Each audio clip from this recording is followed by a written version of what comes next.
What's up, guys? Ortega Drives here, and I'm here with my good friend Mark. And today he let me borrow and test drive his Datsun 240Z. It's 1973. That's right. Okay, and where did you get the car? I got the car from some people that I knew at work. It was basically a basket case with no drivetrain or interior, and just had been making it a driver car over the last couple of years. Awesome. It's a beautiful car. I got to drive it once before. It's really awesome. And so we're going to go ahead and drive it again today. This will be one of many videos that's going to be coming up in a series, so you can look for a lot of cool, interesting cars coming up. Really nice. Sounds so good. The smell and the feeling of driving these cars is just, oh man, it's just wonderful.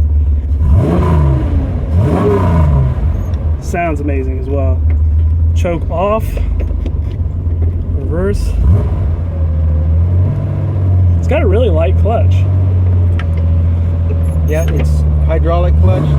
We had it back in '73 that way. So first thing is there's no power steering on these cars at all.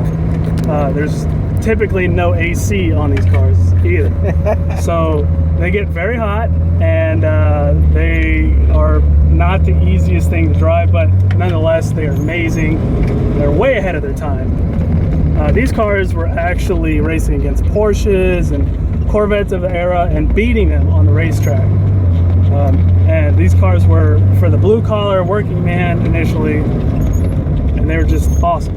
I'm kind of biased just because I have one myself, so I can't say anything bad about them, even though, you know, they don't come without the quirks, that's for sure. We're gonna turn left on this road here.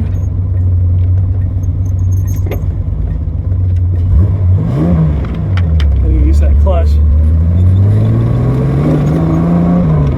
First thing out of the gate is it's very responsive.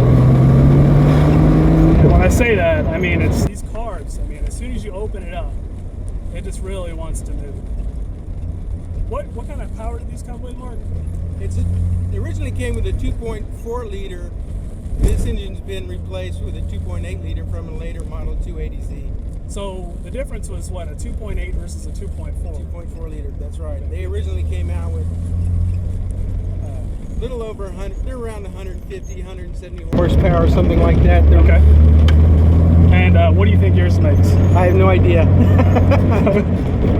So from what I understand, a lot of people, they usually swap these 2.8 liters because it's like a direct swap. I mean, literally, everything both swaps right in, over. right in. So it's really good. And, you know, a few years ago, we'll do a little turnaround here. A few years ago, people couldn't give away these like spare engines, and then all of a sudden, this huge revival for old Japanese cars. I mean, it just, you can't ask for more. But the problem is, it also makes the rest of the parts skyrocket like no other. I know when I first got mine about 3 years ago, you could still find parts, and they were pretty cheap, and there was still those guys that they didn't know what they had, so it's like they just went ahead and gave away stuff, gave away engines, gave away transmissions. And then nowadays it's like you go to these websites and people want $500 just for a head, or oh man, that's nice. That is so nice.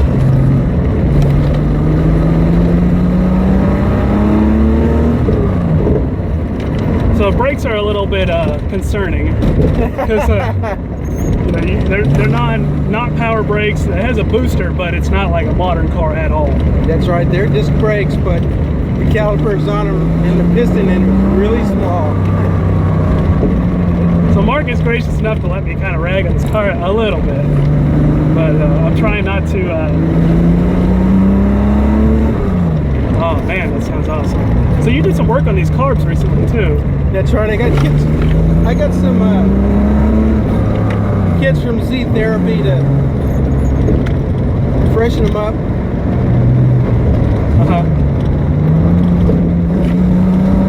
Sorry, this car is so much fun to drive through these corners. you don't need a lot of power to have fun through these kind of back roads over here. So this is they originally come with 4 speeds, and you have a 5-speed in here. That's right. It came with a 4-speed. This one's out of a later Model 2. The thing about the car is that it's so light. Right. So it doesn't need to have any more horsepower because it pulls it along just fine the way it is.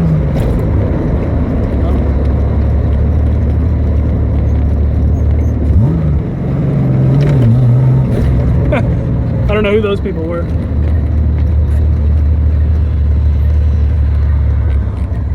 Let's make a little U-turn here, back down the other way.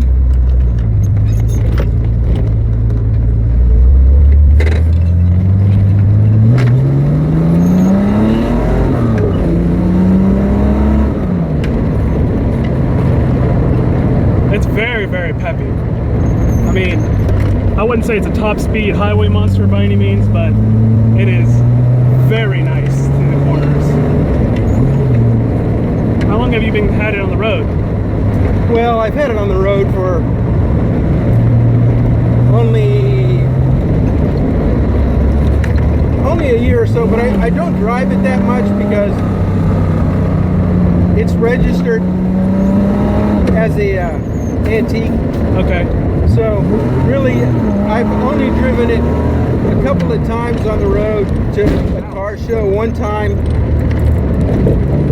at work, and just back and forth for maintenance and things like that. Sure. That's the way it's tagged and insured. So I don't really drive it that much, even though I've had it on the road for a while. Do they do anything to check?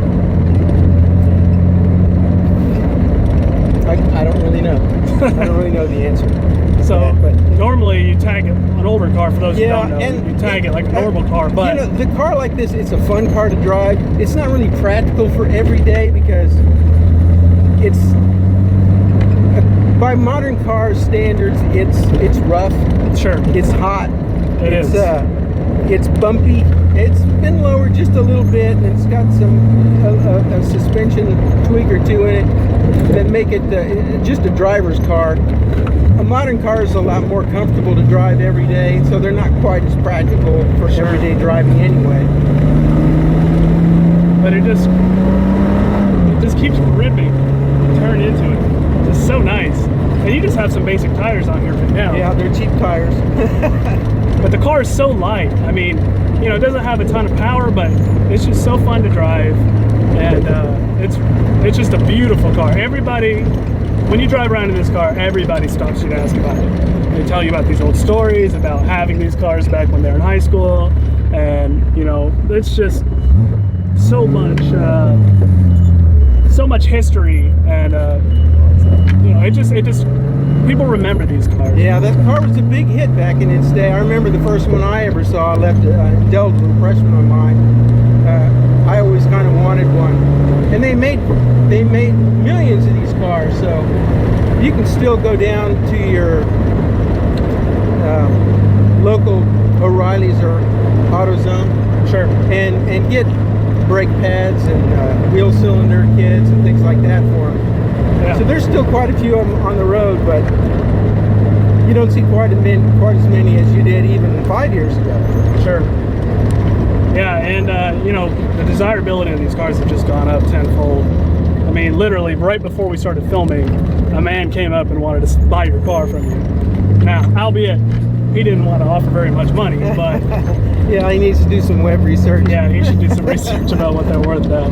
It seems like everybody on the forum boards, and I'm just going to turn around again, they think that if they were, you know, if they grew up around these cars or had these cars for a long time, they think that they're still worth, you know, $2,000-$3,000. But the 240s especially have just gone up significantly in value and desirability, and they made the least amount out of all the S30 cars, which are the 240, 260, and 280 cars.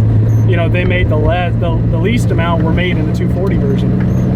They made a ton of 280s, and a 260 was just a one-year car, so I would always assume that that would be the most desirable, but it really doesn't work that way. Yeah, it's kind of backwards. Normally a car goes through a life and they make consistent improvements over the years and upgrade them, but in this case they were good right out of the box. They were. Some of the changes that they had to make to them to meet safety laws and environmental laws adversely affected some of the performance of the car that made it so great. Yeah, I know they added those massive bumpers and you know, various other increases in weight just to add rigidity and I guess refinement to the car. But you know, the pure 240 feeling I think is the most desirable. I don't even know how to get this neighborhood. It's the most desirable feeling out of all of them. What did you done to the outside of this car? The car needed paint, so I was planning on just putting a quick single stage paint job on it. Yeah, that's what you did? Well, I went to a local paint shop, went to JJ's in Arlington, Texas. Oh yeah, in Arlington, right off of Matlock Road, I think. And when I was talking to the man behind the counter, he was like, I don't know.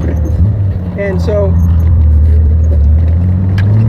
he sold me, he gave me a good price on enough materials to make a good base coat, clear coat combination. So it is a two-stage paint job. That's right. It's a modern base coat, clear coat over a urethane primer. You did it in your garage? In my garage with the Harbor Freight purple gun. Love that Harbor Freight. And what your wife said